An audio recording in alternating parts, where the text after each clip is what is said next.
Okay, well, let's jump on into uh, parametric equations. So I've got Desmos up here. I've got some examples in here that we're going to look at in a little bit.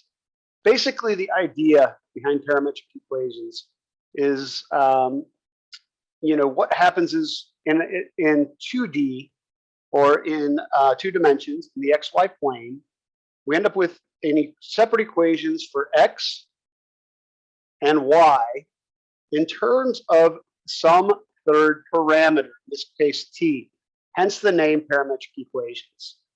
For those of you guys who are going on to Calc 3, there'll be parametric equations in terms of 3 variables. There'd be a Z of T, and it makes a lot of cool things that we're able to do. So let's take a look at a graph here. So let's say our X of T is 2 square root of T, and Y of T is 5T plus 4.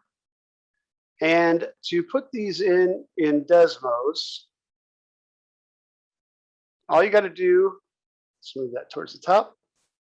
See how these are in parentheses? The first one in your parentheses is your X.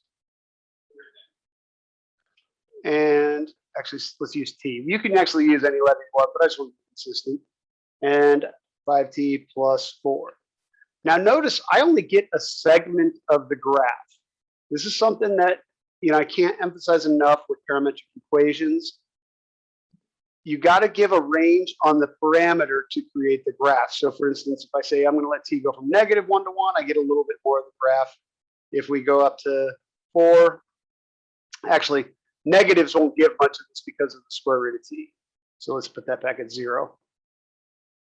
But we can see that we're getting the right-hand side of this graph. We're not getting anything over here because X cannot be negative. Now, one of the things we can do with parametric equations is we can convert them, when possible, to rectangular functions. It's not always possible, and I'll show you why here. We'll look at some graphs. But if we wanted to see what this looked like in rectangular, we do a process that's called eliminating the variable. And there's nothing really crazy going on here. We solve for a variable 1, so maybe on this one, we solve for T. So we might divide both sides by 2, so we get X over 2 equals rad T. Square both sides. And we get T equals X squared over 4. And what we do is we plug that into this one, which would give us Y equals 5 times X squared over 4. This is called eliminating the parameter, or 5/4 X squared plus 4. The plus 4 makes sense. Look at the bottom of this guy right here. And if we want to, check it. So Y equals 5 divided by 4, X squared. We can see that parabolic shape plus shift it up 4. Notice we get the exact same graph. Now, a couple interesting things that I want to point out here. Number one, when we graph something in rectangular coordinates, which is our Y equals 5/4 X squared plus 4, we get the entire graph plotted over the entire domain of X. All right. That's a little different than what we got with the parametric, where we have to basically tell it what range we want the parameter to be seen over. The other thing that's happening that I'm sure you noticed is, hey, now we get the left-hand side. We weren't getting that before. That's because of what our step was in eliminating the parameter right here. Because to do that, we squared both sides. What that did is that allowed for both positive and negative X values. But based off of our parametric equations, based off of this piece right here, we know that X does have to be greater than or equal to 0. So we're really only looking at the right-hand side, and that's how they match up. Again, it was in our solving that basically allowed for negative x values, which our original parametric equations do not. So that's the basic idea behind parametric equations, is that instead of y as a function of x, x and y are functions of some third parameter. And a lot of times we use t, but we don't have to. Basically, it can be anything except for x and y. But it's going to allow a lot more flexibility. So let's get these out of here. Because what it does is it allows us to plot things that aren't functions. So what I'll tell you is you guys have actually seen parametric equations before to be here.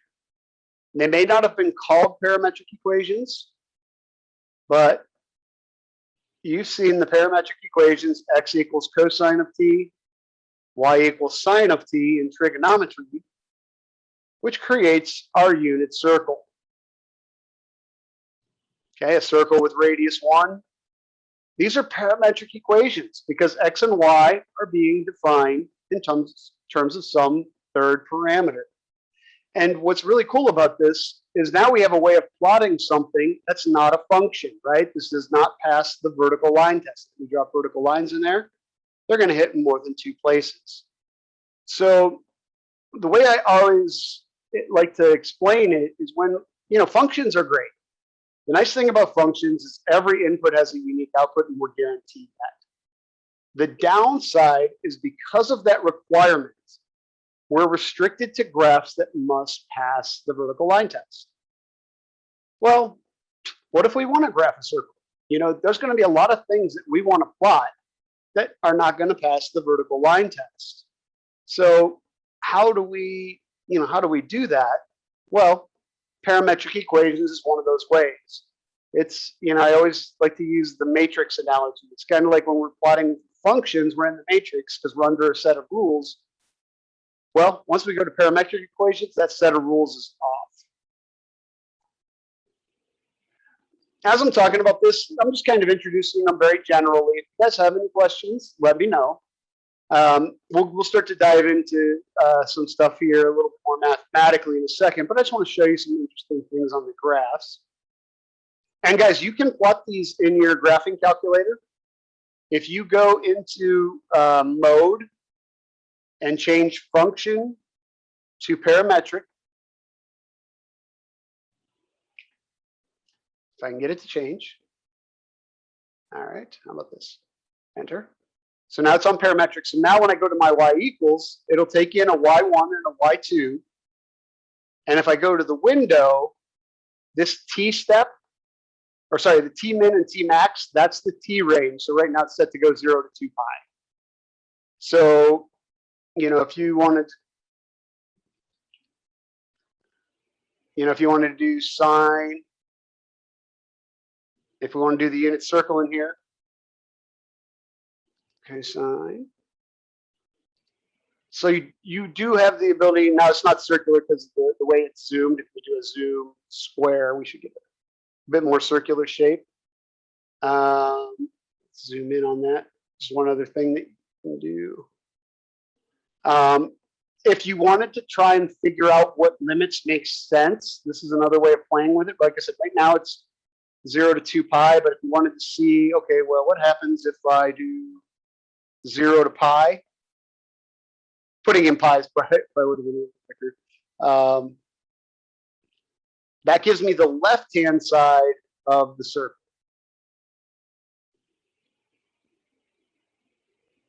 So the graphing calculator can plot all the stuff that we're talking about today. We're going to use Desmos. It's a little bit more nicer picture for on the computer, but graphing calculator can absolutely do all our parametric equations. Okay, now here's one of the things that's kind of cool about parametric equations with graphically. We can basically graph any function we want, anything that's already a function, by letting the first parameter be t and the second parameter to be the function. So let me write this out so you can kind of see what I'm talking about, and then we'll go there. So basically what's happening is I'm letting x of t equal t, and then y of t equals, in this case, I'm going to do sine of t. Well, the reason this works is if we did eliminating the parameter, well, x is t, so basically I have y equals sine of x. So it's a quick little trick to be able to plot any function as a set of parametric equations. And that's what I have here for this first one. And we get our basic standard sine curve. I'm only going negative 10 to 10. That's plenty for what we're going to do here. We could, if we needed more, you just alter your t window. But what I want to show you that is kind of an interesting thing about being able to do it this way. This is not, sine over its domain is not an invertible function. It doesn't pass the horizontal line test. So when we do arc sine, we have to bound it in between negative pi over 2 and pi over 2. But because I've done my parametric equations this way, all I have to do to find the inverse is swap the x and the y, and then that blue graph is the graph of the inverse of the red graph. So defining a function as parametric equations makes finding the inverse very easy, because all you have to do is switch your x of t and your y of t. Very cool little trick that will pretty much always work. Okay.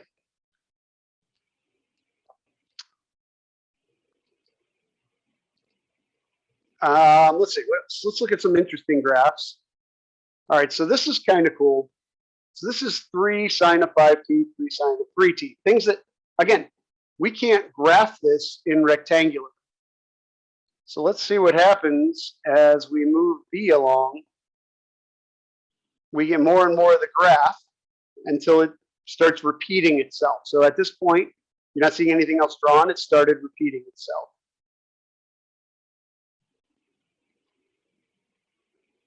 All right, so again, this is definitely something we can't do with a function. We certainly can't have a function that overlaps itself. So these are the kind of things that we can do with parametric equations. I'm not going to spend too much time on this, but if you get a time to play around with these, you can make some pretty cool stuff, right? This is just a parametric equation. You want to see how it's drawn? There's one half, and there's the other half. All right. So pretty cool stuff that we can do with parametric equations. So, again, if you have time, it's something that's parametric equations are cool because you can create all sorts of stuff. If you go look online, there's all sorts of stuff that's created with piecewise sets of parametric equations, and you can find really interesting shapes, not just a heart. I think there's people who've done like the bat symbol and things like that. All right, let's get into some calculus with parametric equations, because that's going to be more of our focus. All right, so I'm going to take these parametric equations here. I'm going to let x of t equal 2 sine of t plus 1. This will look kind of familiar. It's similar to the example that was in the online lesson, but I wanted to go through one with you before I cut you loose on one. This shape is going to look really familiar from Tuesday, right? That's our ellipse as a set of parametric equations. Cosine sine, sine cosine. When they have the same number in front, like so, they make a circle. When you change those numbers, they make the ellipse. And guys, this is one that's really easy. If you sub these into those equations for the ellipse, because of the Pythagorean identity, it's really easy to verify that these create the ellipse that we're seeing. So ellipses are very easy to create in parametric. Circles are very easy to create. Hyperbolas, all the conics we looked at can be parametrized. Not going to be a major focus of what we're doing, right? It's not going to be a major focus of what we're doing in here, but I want you guys to realize that. So let's talk about our ellipse here. What we're going to do is let's find, if I can find the tangent line at x equals pi over 4. Excuse me, not x. I want to do t. At t equals pi over 4.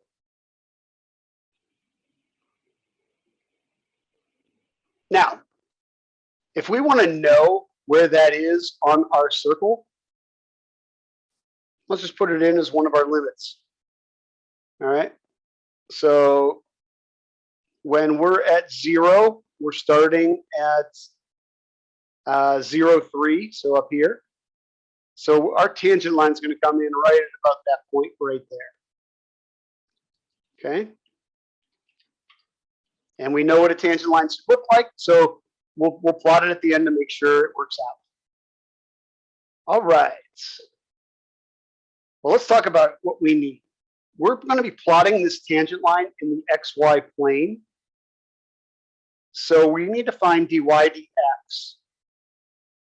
Well, it's a nice little trick that we're going to do, and this will go not just for this, it'll also be for polar when we do polar next time too.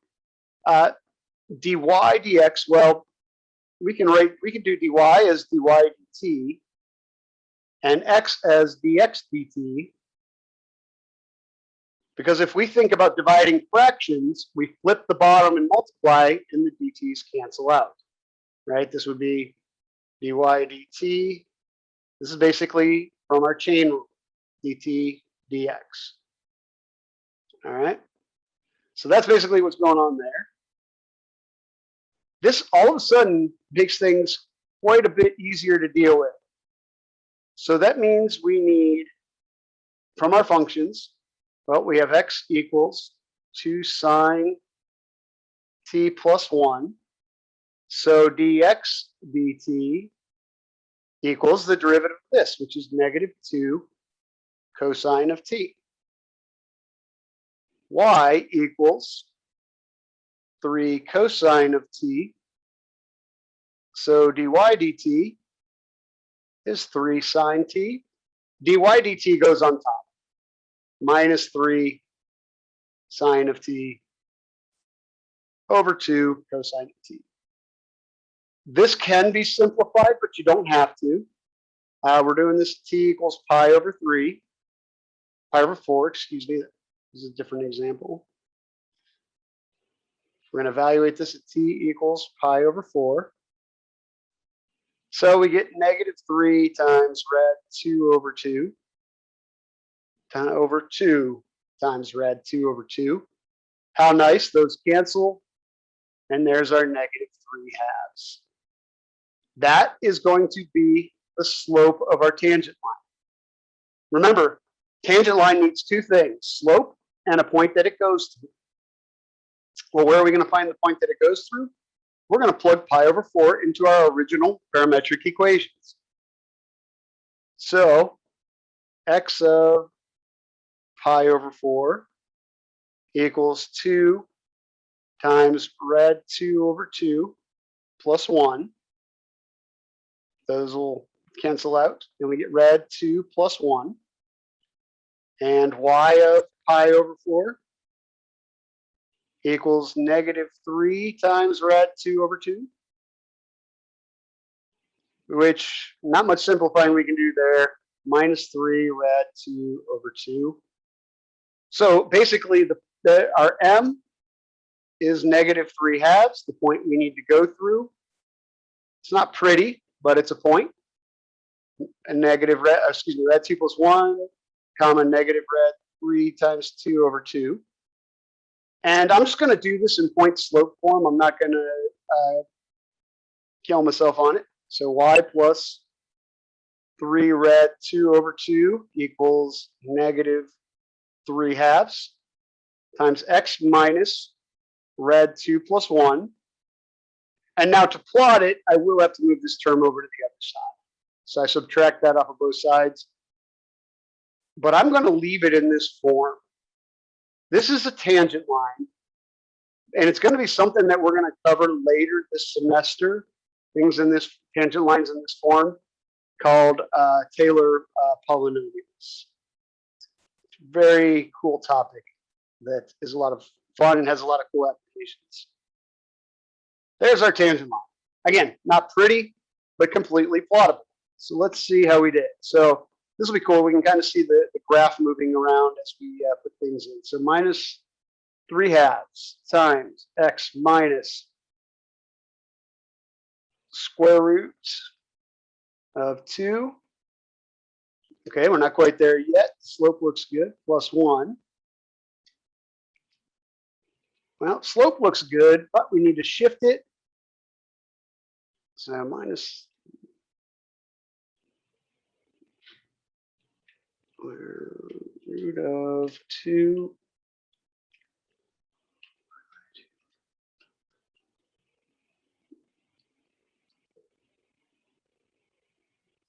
And we definitely have an error somewhere. Where did I make my mistake?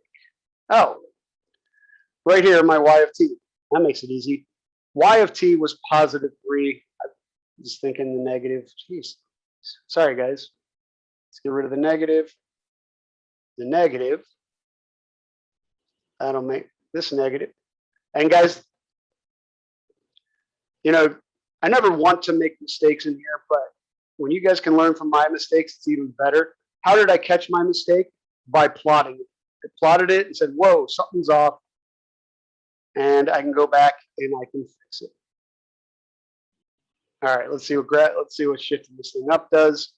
And there we've got a nice, beautiful tangent line at roughly the point we were hoping we would have a tangent line at.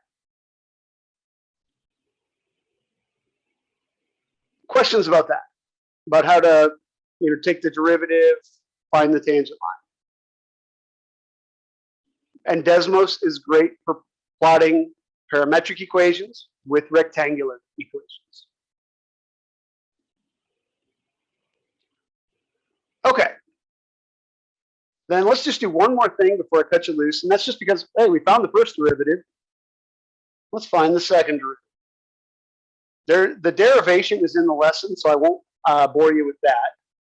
But a very quick way to find the second derivative in parametric is to do the derivative with respect to t of your first derivative over dx dt. What's nice about this, we've already got this, we've already got this, we just have to take the derivative of this guy. And check this out. Remember that our first derivative, let's kind of put it over here, note, dy dx was minus 3/2 sine t. Now, you don't have to do this, but anytime we can simplify, we like it. Well, what's sine over cosine?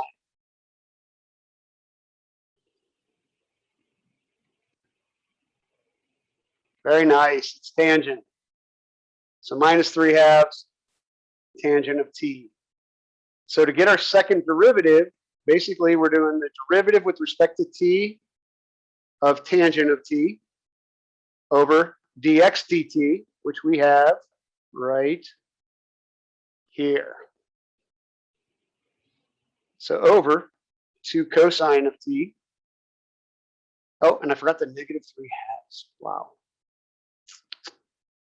Let's get some, man. Absent-minded today, guys. I apologize. Negative 3/2. The derivative of tangent is secant squared. So we have minus 3/2 secant squared of t over 2 cosine of t. We can clean this up a little bit too, because this denominator, we can do it as secant or cosine, really, but secant squared of t. Now 2 over cosine, 2 cosine of t, this is the same as 2 over secant of t. So flipping by the reciprocal would be secant of t over 2. And we get I lost my negative, didn't I? We get negative 3/4 secant cubed t. That is our second derivative.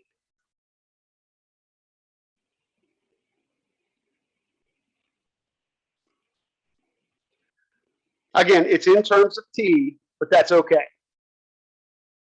If we needed to get t in terms of something else, that's when we go back and look into eliminating the parameter. But a lot of times that's what's going to happen with parametric equations. Your first and second derivatives will end up in terms of your parameter. So I just wanted to do that because it's not much more. Once you have the first derivative, you've done most of the work with the second derivative, so it's not that much more work. Okay, questions about this one?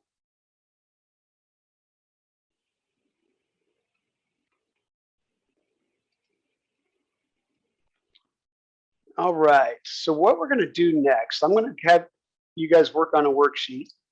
So let me bring it over here. So one thing I want to show you first. So down here, you're going to do a couple of tangent lines. So that's similar to what we just did. All right, but I want to talk about this first one, and maybe we'll do one of these together so you guys can get the hang of it. All right, so what you're being asked to do is, let's zoom in, and I put it in chat, so you can bring up a copy if you need to. For the parametric graph at the right, determine whether dx dt, dy dt, dy dx are positive, negative, or zero at these points. All right. Let's talk about how we do that. So what we're going to do is we'll make a little table. This is what I'd recommend doing. It's a good way to keep track of it. So you're going to have your t value. You're going to have 1, 2, 3, 4, and then in here you're going to have your dx dt, dy dt, and your dy dx. All right, now how do we determine these? Well, dy dx is just like in the xy plane. So notice here at 1, our tangent line would have a negative slope. We already know, based off of what we've done in Calc 1, that's going to be negative. I'm going to show you another way of showing that it's negative in a second. But let's talk about how you do dx dt and dy dt. For here, what we do is we look at how y changes in the direction of increasing x. So right here, when we're looking for the sign of dx dt, so dx dt, it's asking about how is x changing in the direction of increasing t. Well, notice t goes 1, 2, 3, 4. So increasing t is along the path this way. It's not horizontal or vertical. It's along the path. So as we move in the direction of increasing t at this point, and I'll ask you guys this: is x, as we go in this direction, is x getting bigger, smaller, or staying the same?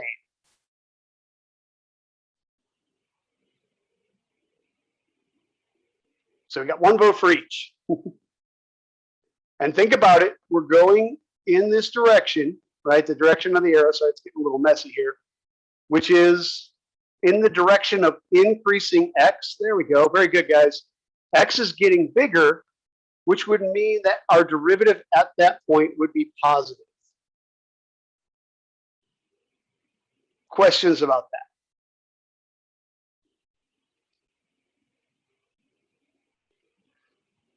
All right, now let's talk about what happens with y as we move in the increasing t direction. Should the dy dt be positive, negative, or zero? You can put plus, minus, or zero in chat. So we're moving along t in this direction, right? The y's are getting smaller, so we'd expect it to be negative.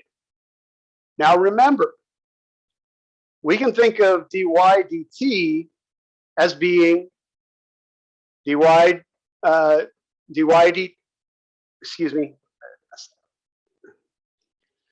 can think of dy dx as being dy dt over dx dt.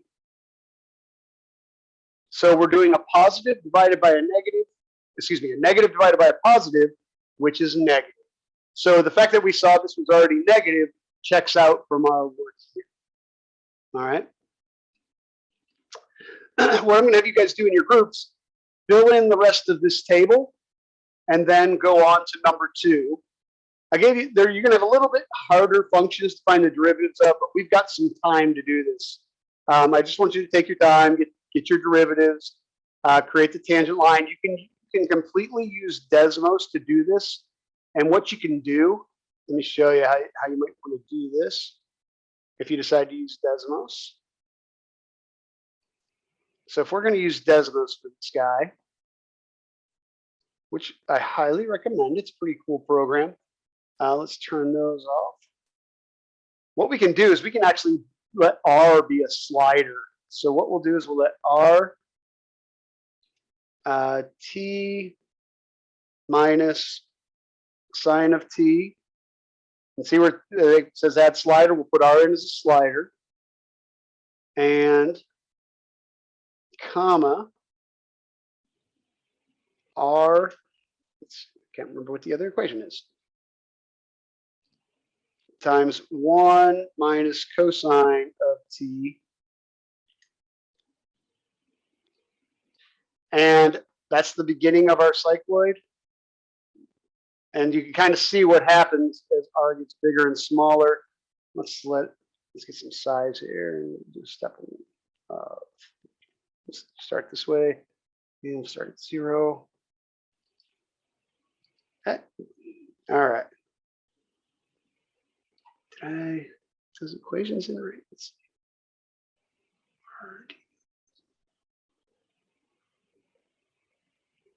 I have one too many parentheses here. Let's see what's going on here. I got something in wrong. Give me just a second. It's fixed.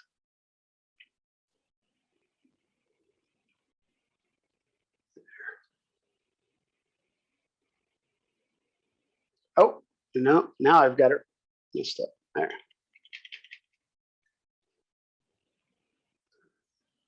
Oh, okay. So what R does is it increases and decreases the radius, right? But if I want to get my cycloid, I've got to increase t. So let's make it a little smaller so you guys can see it. And let's zoom out. There's our cycloid.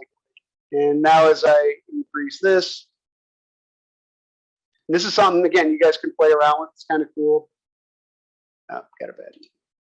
All right, now here's what happens as we increase R. It increases the radius of the cycloid.